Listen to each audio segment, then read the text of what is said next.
coming out now is She Said. This is about the Me Too scandal and the New York Times reporters who broke it. Alonso, tell us about it. Hi, we're from the New York Times. I believe you used to work for Harvey Weinstein. Yeah, so it's a true story. It's a journalistic procedural, and Zoe Kazan stars as Jodie Cantor. Carey Mulligan is Megan Twohey. These are the two reporters who pretty much broke the Harvey Weinstein story. It was part of a series of pieces that the Times was doing at the moment regarding people in power, committing infractions against, their female employees. And so as they start digging into it, they encounter sort of one wall of silence after another. Because, Harvey's, he's a very powerful guy in the film industry. And a lot of the women, they either won't talk or they signed NDAs and can't talk without, facing serious financial liabilities. But we kind of follow these two reporters as they doggedly get the story. We see them talk to Ashley Judd, who plays herself. We see them talk to Gwyneth Paltrow, who we never see on camera. And so, they start kind of piecing together this story of women who worked for Miramax over the years, actresses who went in to meet with Harvey in hotel rooms thinking they were having a business meeting, and then suddenly were getting asked to give him a massage. And while the film, I think, kind of understands that the breaking of the story is not the story in the way that it is in something like Spotlight or All the President's Men, what is the story here is the trauma that these women suffered and how, what it did to the rest of their lives. And so I think we get a lot of focus on that in terms of, how do they deal with it now, decades later, maybe after it, the encounter happened. And then also, how does this story, affect the lives of Cantor and Twohey, both of whom were mothers. Megan Twohey gives birth and deals with postpartum depression while in the process of investigating this story. It's pretty straightforward. Maria Schrader, who directed I'm Your Man, isn't really going for a lot of, flourishes here. This is very much this happened and this happened, and we called this person procedural. And I think it's most interesting where the women are telling their stories, because you've got actresses like Samantha Morton and Jennifer Ehle kind of, getting these monologues, but then also you see these flashbacks to the immediate moment and then the sort of like kind of lingering trauma of it all. And that's, I think, the most interesting parts of this film. This was very disjointed for me. Yeah. Because it feels like, from a narrative perspective, it's trying to do several things, and it feels a little unfocused in that regard. Because yes, it's trying to recreate what these women accomplished, but then the real life elements that exist, like Ashley Judd playing herself, like at one point, she goes down a series of hallways and plays the audio tape of Harvey Weinstein trying to coerce this Italian actress into his hotel room. And, you've probably heard it, and he's just like, don't embarrass me. Just 5 minutes, just come up. I won't hurt you, whatever. And so you see like one hallway after another. And that's compelling. Like the documentary elements of this are compelling, but they feel like they belong in a different movie. And then you do have those incredible performances from women in like one scene, maybe two scenes, like Samantha Morton, like Jennifer Ehle, who is always excellent. Like, why is Jennifer Ehle not like Meryl Streep known and acclaimed?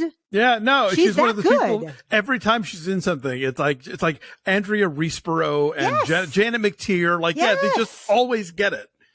She's always so good. And there's such an authenticity to her. Like she never feels like she's acting. Right. And she's so great in a couple of scenes. And so those moments really work. I responded to this as a working mom myself, and watching how these two women are just like on their phone while they're packing a lunchbox, while they're walking their baby in the park. Like, you find time to do everything. When you're a working mom, you're really organized. And so you find time to squeeze these things in. And so I responded to the details in that felt very real to me. And Carey Mulligan and Zoe Kazan are always good. They're always solid, and they have a good working rapport with each other. But so much of this is just like people on phones, or people in conference rooms or people meeting one another's offices. When I was looking for the thumbnail I was going to make to go before this video, I looked through the photos that were available from the studio, and like pretty much all of them are just people sitting in conference rooms, like hovering, looking at a speakerphone and hovering and looking worried. Right. And so it's not, or they're walking down hallways, or they're like holding notepads. Like it's not the most, or they're getting in and out of cars. Like it's not this the most. This movie could cinematic. also have been called Women Talking. Yes, totally. Like it is not the most cinematic, unfortunately. It just felt very hit and miss to me. It had some moments that really rang true and were quite poignant, quite resonant.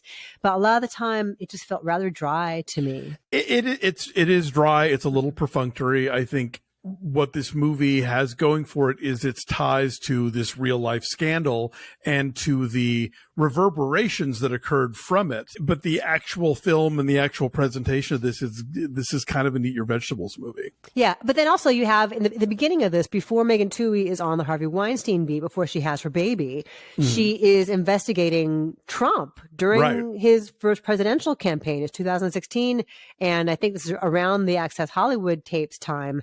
And you have on the speakerphone in her kitchen the guy who plays Trump on Saturday Night Live. I thought that had to be him. Yeah, it is. It's exactly him. And like that brings a jokiness to it that feels really out of place in this film. It took me out. I don't know. I think he does an eerily accurate Trump. Oh, it's so good. Oh, it's so good. I think like that's who I'd call if I had to do that scene in a movie, When I think about a movie like Spotlight that has so much going on in it, this one, I mean, what happened to the women is just as upsetting and just as awful, but there's something about the way that the story is pursued. Like, I don't know.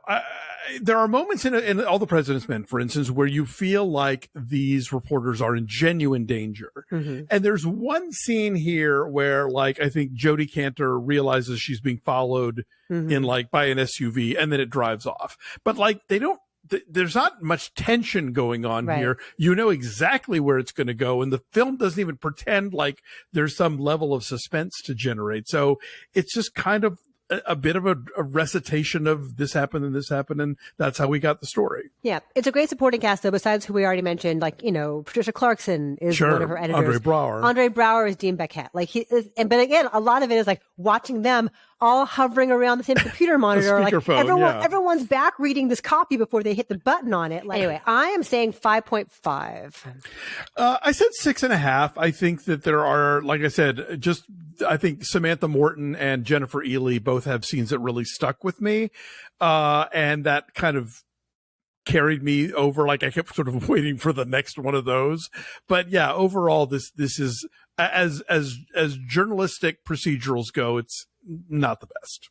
We also reviewed Maria Schrader's previous film, I'm Your Man, which is totally strange, and we'll have a link to that after this.